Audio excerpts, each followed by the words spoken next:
Quelques pancartes et des slogans. Voici les seuls moyens des partis d'opposition pour exister au Zimbabwe. Une colère amplifiée depuis l'interdiction de leurs candidats de se présenter aux élections législatives partielles. L'état de droit n'existe pas. La Constitution et les tribunaux ont été capturés. Il y a une mainmise du système judiciaire et de tous les autres domaines. L'organisme qui gère l'élection est contrôlé par le pouvoir, il n'est donc pas compétent. Nos droits ne sont pas respectés. Le pouvoir fait gagner la personne qu'il a lui-même choisie.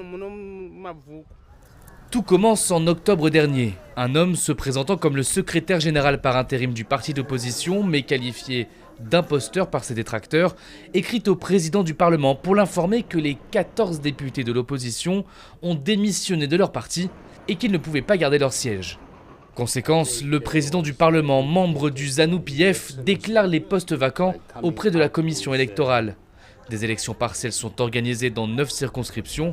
Le reste des sièges a déjà été attribué selon le scrutin proportionnel. Mais la justice interdit aux 9 candidats de l'opposition de se présenter.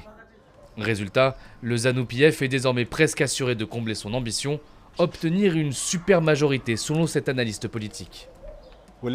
Les chefs du ZANU-PF ont toujours cherché désespérément à obtenir une majorité des 2 tiers.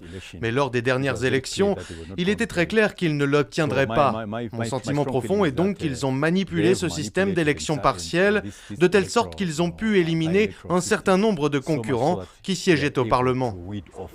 L'opposition a fait appel de son interdiction de participer aux élections, ce qui n'a pas empêché les bureaux de vote d'ouvrir ce samedi. Le parti au pouvoir salue le choix de la justice et n'hésite pas à accuser les autres partis d'être manipulés.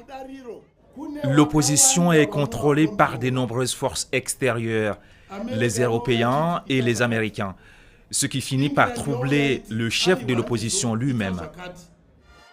D'après les observateurs, cette élection ne serait qu'une première étape du parti au pouvoir pour accomplir son objectif principal, une modification de la Constitution, pour permettre au président Mnangagwa de continuer à gouverner au-delà des 2 mandats autorisés.